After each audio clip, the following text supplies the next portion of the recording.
We would like to also take the velocity versus time graph of an object, see how it was moving, and use that to reconstruct where it was, to reconstruct its position versus time.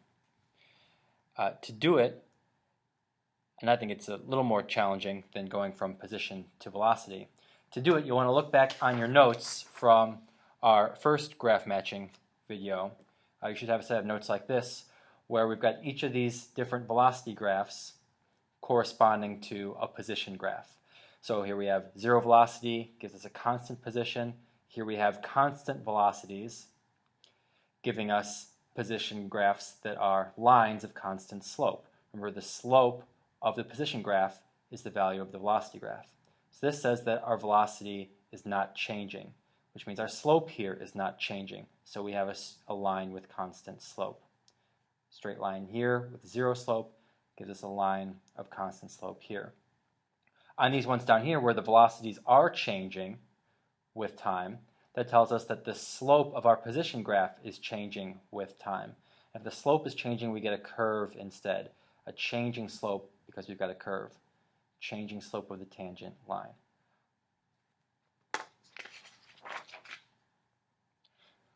Let's look at some general features of this, try and make a story out of it.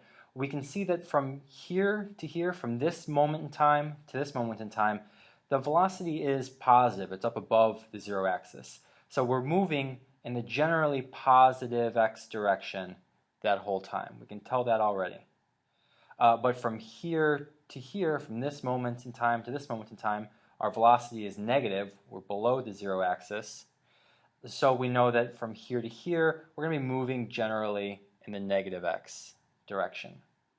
Some other features we can notice, right there, the velocity is zero for a moment. Tells us we've got a turning point right there. Also from here to here, we see the velocity is zero, which means our object was not moving during this time interval. And also we've got this discontinuity here, a sudden change in the velocity, which tells us that we have a corner up here on our position graph, a sharp change in the motion right there.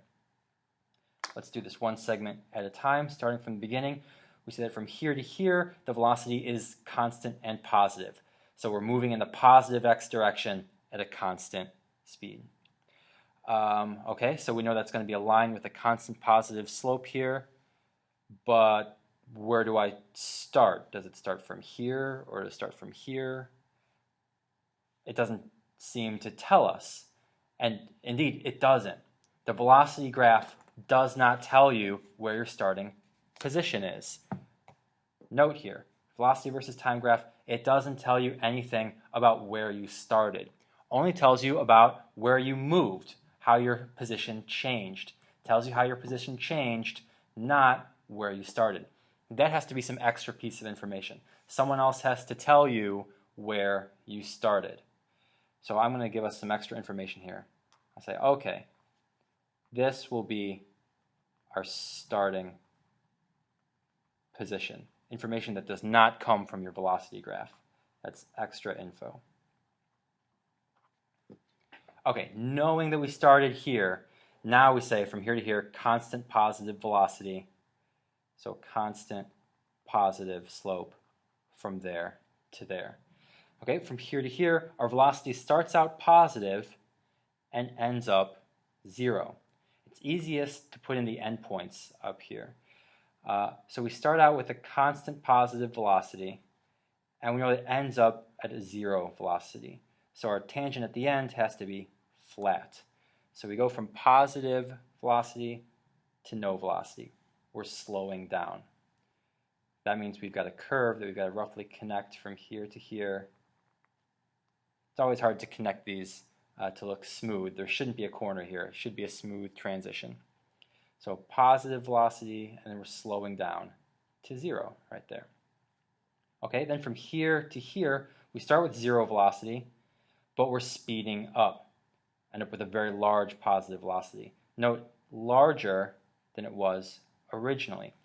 Here was our positive velocity at first. We're going to end up with a much larger positive velocity at the end. So starting from zero, we end up with a very large positive velocity. Maybe right about there. So we know we're curving upwards, we're speeding up, we're moving faster and faster and faster in the positive x direction. And then from here to here, from this moment in time to this moment in time, we have a very large positive velocity. And it's constant, so that means we have a straight line segment here. And note that it's a larger velocity than it was here, so our line should have a steeper slope from here to here than it did from here to here. So if this was our slope there, I need a steeper slope this time. Let's get a steeper slope. From there, oh, we've got to go all the way up to here. Okay, a straight line with a very large positive slope because we have a large positive velocity right here. All right, now we have our corner, our sudden transition here. Our velocity changes from being very positive to suddenly being negative. So all of a sudden, we're going to be moving in the negative x direction.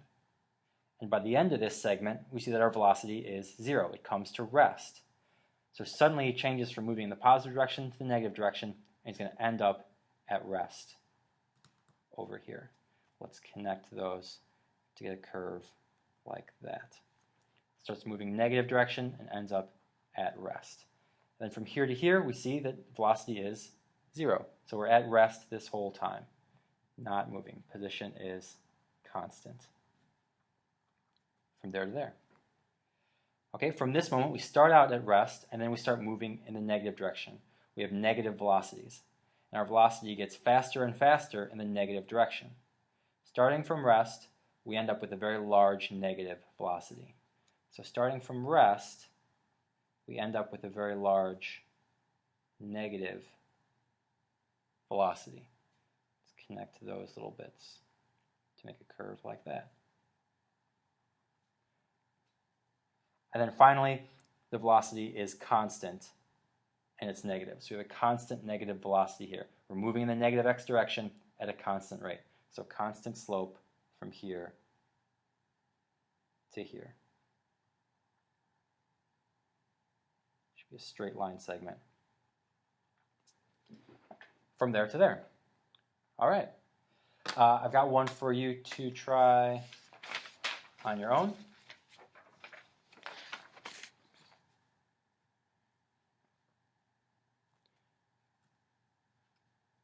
Okay, copy this one down, pause the video, and work it out. I'll have the answer for you when you're ready. Are you ready? Here it is.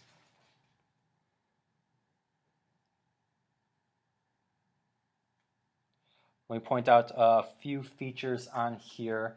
You should have noticed that from here to here we had a negative velocity, moving generally in the negative direction from that time to that time.